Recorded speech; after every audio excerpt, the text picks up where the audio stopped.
لوگوں نے نا دعوت اسلامی کو باہر سے دیکھا ہے اکثر نے، یہ جو اعتراضات کرتے ہیں نا، میرے استاد فرماتے تھے دعوت اسلامی کے صرف دو مخالف ہو سکتے ہیں، ایک وہ جو حسد کرتا ہے، دوسرا وہ کہ جو بغض رکھتا ہے دعوت اسلامی کا، بد مذہب، وہ مخالف ہو سکتے ہیں۔ باقی جس بندے کو دین کا درد ہے نا، وہ دعوت اسلامی کے خلاف نہیں آ سکتا۔ میں سکرامنٹو تھا تو وہاں پر، کیونکہ وہاں پر دعوت اسلامی کا دارالمدینہ بھی ہے، وہاں کے لوگوں نے مجھے بتایا کہ ہمارے بچے دارالمدینہ میں جاتے ہیں اور بسا اوقات ہم نماز نہ پڑھیں تو بچے گھر آ کے کہتے ہیں نماز کا ٹائم ہو گیا، اٹھو نماز پڑھو۔ وہ بڑا ہے، چھوٹا نماز کی طرف لے کے جا رہا ہے، تو یہ کس نے ان کے اندر امریکہ میں دین کا درد پیدا کیا جی؟ اس بات کو تسلیم کرنا چاہیے۔ ہمارا یہ حال ہے، حافظ صاحب، میں پھر تھوڑی سی پنجابی یوز کرنا چاہوں گا، ہمارے استاد فرماتے تھے ہمارا یہ حال ہے، جیندے نو ڈانگا تے موئے نو بانگا، جو زندہ ہونا اس کو مارنا شروع کر دیتے ہیں، اس کے خلاف آ جاتے ہیں، جب وہ چلا جاتا ہے پھر 10 چادریں لے کے تو وہاں پہ پہنچے ہوتے ہیں۔ تو جیتے جی جو ہے نا اپنے بزرگوں کی قدر کریں۔ امیر علیہ سنت کی ذات کو میں سمجھتا ہوں کہ آپ چند لفظوں میں بند نہیں کر سکتے ہیں، جتنا انہوں نے کام کیا نا۔ آپ نے سیشن کیا ان کے ساتھ، مفتی قمر الزمان صاحب دامت برکاتہم القدسیہ کے ساتھ، میں شکاگو میں ان کے ساتھ تھا، تو میں نے جب امیر علیہ سنت کے متعلق ان سے سوال کیا نا، انہوں نے مجھے کہا کہ اس بات کو میں مانتا ہوں کہ دعوت اسلامی نے کام کیا ہے۔ اللہ اکبر۔ تو بزرگ بڑوں نے، جنہوں نے جو خود کام کر رہے ہیں، مجھے خود انہوں نے کہا کہ میں مانتا ہوں، اس بات کو تسلیم کرنا پڑے گا کہ دعوت اسلامی نے کام کیا ہے۔ تو اگر کوئی بندہ تعصب کی اینک پہن کے، تو ضدی بندے کا علاج تو کوئی نہیں نا۔ ضدی بندے کو آپ کو باہر دھوپ نکلی ہے اور لیکن وہ کہ نہیں باہر رات ہے، تو آپ اس کو کس طرح منوا سکتے ہیں؟ اللہ اکبر۔ بالکل حافظ صاحب، اس پرفتن دور میں کہ جہاں ہمارے قرب و جوار کے 4-5 دوست ہوں جو ہم سے بہت زیادہ اٹیچڈ ہوں، ہم ان کو راہ راست پر لائے نا، تو پھر ہمیں پتہ لگ جاتا ہے کتنا مشکل ہوتا ہے ایک بندے کو سنوارنا یا دین کی طرف لانا۔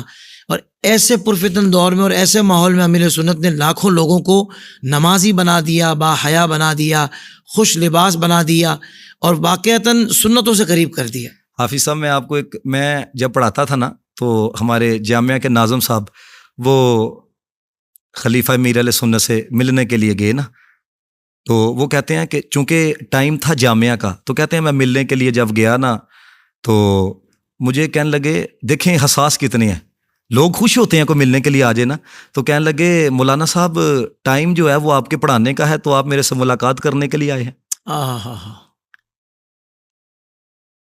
بتا یہ رہا ہوں کہ جہاں پہ امیر علیہ سنت کی شخصیت کو کہا جاتا ہے نا، تو وہ رنگ آپ کے خلیفہ میں بھی نظر آتا ہے، شہزادہ جانشین امیر علیہ سنت میں بھی نظر آتا ہے کہ اللہ تعالیٰ نے، کیونکہ ہم لوگ نا، میں پھر یہ بات کہوں گا کہ ہم لوگ اندر والے معاملات نہیں دیکھتے ہیں کہ کیا معاملات ہیں، کیونکہ جو جس راستے کا مسافر ہوتا ہے نا، کیونکہ بس اوقات لوگ دیکھتے ہیں کہ یار اتنے لوگ ملنے کے لیے آتے ہیں، یہ ہے وہ ہے پروٹوکول ہے، او بھائی میرے 45 سال دیے دین کے لیے، 40 سال دیے دین کے لیے، 10 دن کوئی کام کرے اس کو لگ پتا جاتا ہے، تو وہ کہتا ہے بڑی آزمائشیں ہوتی ہیں، فلانا بھی میرے خلاف، فلانا بھی خلاف، تو 40 سال ایک تحریک کو لے کے چلنا اور اتنے ممالک میں نیٹ ورک پھیلانا اور پھر اتنے منظم انداز سے، اور پھر مسلک اعلیٰ حضرت پہ کمپرومائز ذرا برابر بھی نہ کرنا، اس سے بڑی کرامت کون سی ہو سکتی ہے؟ یہ اڑ کے دکھانا صرف کرامت ہے؟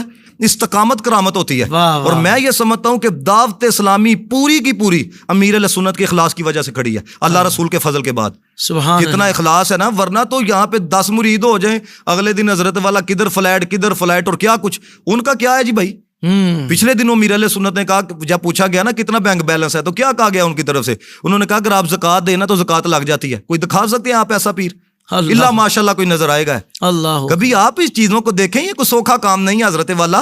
آپ کبھی اس میدان کے مسافر بنے، پھر آپ کو لگ پتا جائے۔ وہ وارث شاہ ہمارے وہ کہا کرتے تھے بڑا عشق عشق تو کرنا ہے، کدی عشق دا گنجل کھولتے سہی، تینوں مٹی دے وچ نہ رول دے وے، دو بول پیار دے بولتے سہی، سکھ گھٹ تے دکھ ہزار ملسن، کدی عشق ترکڑی تولتے سہی، تیری سکی اکھ بھی بھیج جاوے، کدی سانو اندروں بھولتے سہی۔ کبھی تم دیکھو تو صحیح کہ بھائی قربانیاں کیا ہیں، پھر تمہیں پتہ لگے گا۔ تو جو بندہ صرف سوشل میڈیا کا مفتی ہے، 12 بجے اسے اٹھنا ہے، جس کو فجر کا بھی نہیں پتا، کمنٹ کرنا بڑا سوکھا کام ہے۔